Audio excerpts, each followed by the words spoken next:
Alright y'all, we are somewhere in Oklahoma. We're trucking. I stopped and got a nice coffee and sat on the dashboard, and it took off and it fell into the front seat and soaked my textbook and my iPad. But everything's okay. It's drying in the sun.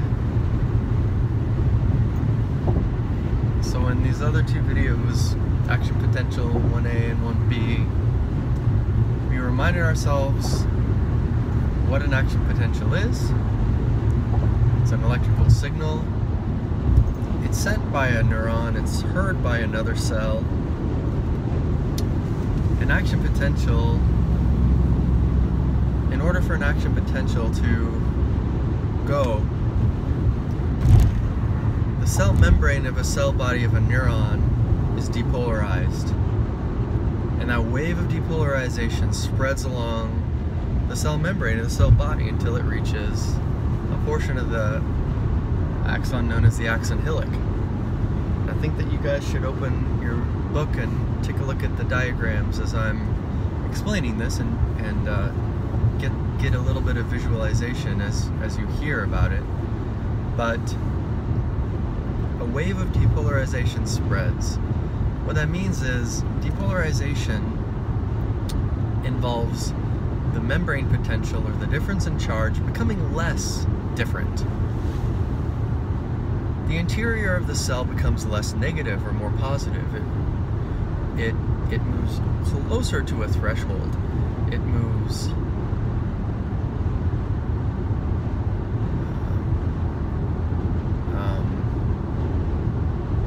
I don't know another way to say it. But that happens in just a piece, just a little portion of a cell membrane. It does not happen in a whole cell membrane at once. It happens in a little localized area. However, that impact can spread to neighboring patches of cell membrane. Okay? And that effect can spread across the cell membrane from one area of the cell body all the way to the axon hillock if the stimuli are sufficient. Okay? And I turned around and got another one. I said, y'all, I spilled it all over my book. And they're like, okay, we got this. It's on us. I hate Starbucks, but we are in Oklahoma, in the middle of nowhere. Anyway. So imagine a stadium full of fans who are doing the wave. But imagine that the rule is you can't do the wave unless the person on your left does it first. So if you do the wave, the person on your right is going to do it, and the person on their right. But you can't do it. You can't do it again. Not until it comes back around. The idea is when a cell membrane is depolarized, there is a period called the refractory period where it cannot be depolarized again. It's impossible. And an absolute refractory period prevents waves of depolarization from going every which way.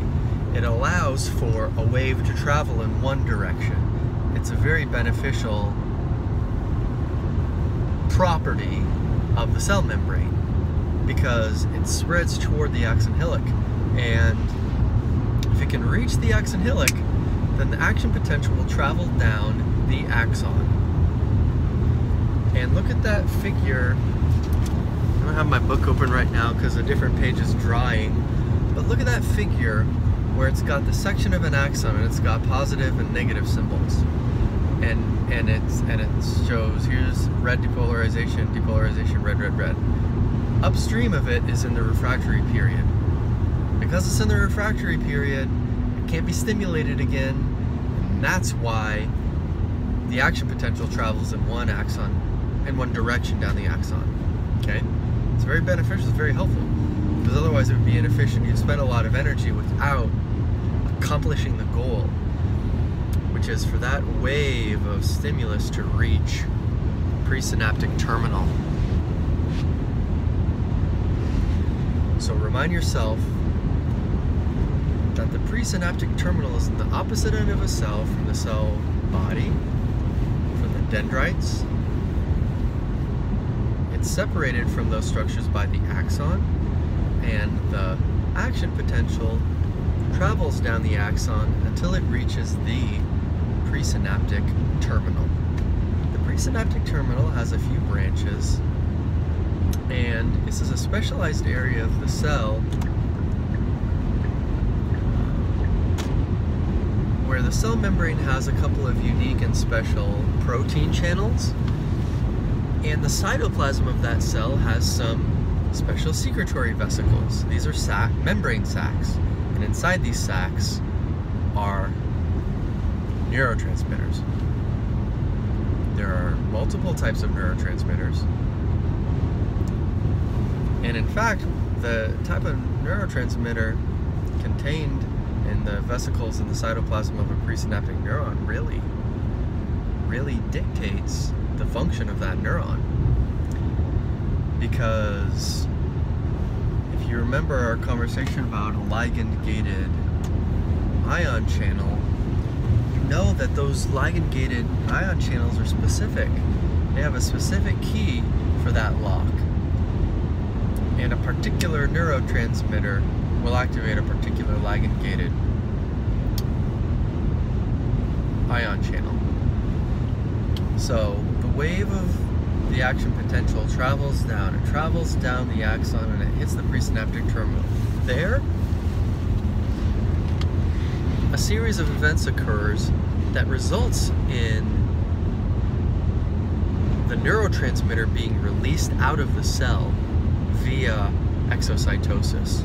And go back and remind yourself what exocytosis is if you need a refresher from earlier in the book. Okay? Now, having reached this point in the process, we need to remind ourselves of the three parts of a synapse. Recall that a synapse is a point of communication between two cells. There's a presynaptic cell. The presynaptic cell membrane borders a canyon or a valley or a rift or a cleft called the synaptic cleft. It's an empty space between the presynaptic cell's membrane and the postsynaptic cell's membrane. And when the presynaptic cell releases its neurotransmitter, it diffuses across the synaptic cleft, and if there is a receptor on the postsynaptic cell membrane that's specific to that neurotransmitter, oh yes, the neurotransmitter will bind and it will have its effect. And if the effect is to open a ligand-gated sodium channel,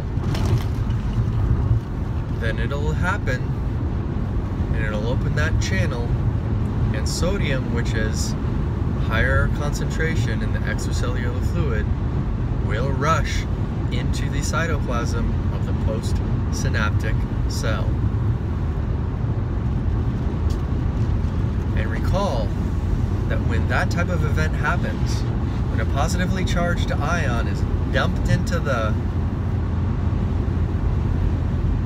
intracellular fluid, it makes that fluid less negative, more positive, closer to threshold. And if that amount of sodium that rushes in, and the effects that that has on that cell, if it's enough to depolarize it beyond its threshold, then that cell will generate an action potential which will have its desired effect, whatever that may be. Okay? So let's talk about it in a little bit more detail now. There's a couple types of synapses. There's an electrical synapse and a chemical synapse. The type that I just described briefly is a chemical synapse. That's the point where an electric signal is translated into a chemical signal and translated back into an electrical signal. That's a chemical synapse. Compare compare it with this. Compare it with an electrical synapse. An electrical synapse is comprised of gap junctions that connect a group of cells together. A group of electrically excitable cells. In cardiac muscle cells, it's called intercalated discs. But when there are connections between cells where ions can flow back and forth and the current generated by charged ions can travel back and forth, what you have is a system where a message can be very rapidly transmitted among a very large number of cells. And the effect on those cells can be almost unison. And that's why it's so nice that the cardiac muscle cells in the heart are all connected by gap junctions by electrical synapses, because the stimulus can begin in one area of the heart, the sinoatrial node, the SA node, and that can spread across the heart, but it can beat all as one, instead of a beat here, a beat there, a beat here, a beat there. And that fact really contributes to the function of that organ and its ability to pump efficiently. That's about all there is to an electrical synapse. It's simple, it's rudimentary. Like many things in life, simple is nice, but maybe there's times when simple's not so great because, I mean, that's it. That's all there is to it. There's no fine-tuning, there's no modulating, there's no adjusting. It is what it is. In the case of a chemical synapse, it's more complicated. There's more moving parts. There's all those steps that can be influenced by medications or by diseases or by external forces like poison or autoimmune conditions or genetic abnormalities that can all have an impact on many stages of that process. That makes the process vulnerable in a sense, but it also means the process can involve fine-tuning. And instead of a light switch on or off, it can be more like a dimmer switch. And that's nice, but it takes more effort, it takes more time, and it takes some energy, it takes some specialized equipment. The trade-off is that it's a more elegant, finessed, refined system. So, both have their ups and downs. But an electrical synapse is how cardiac myocytes communicate with one another and how waves of depolarization prompt contraction of cardiac muscle cells.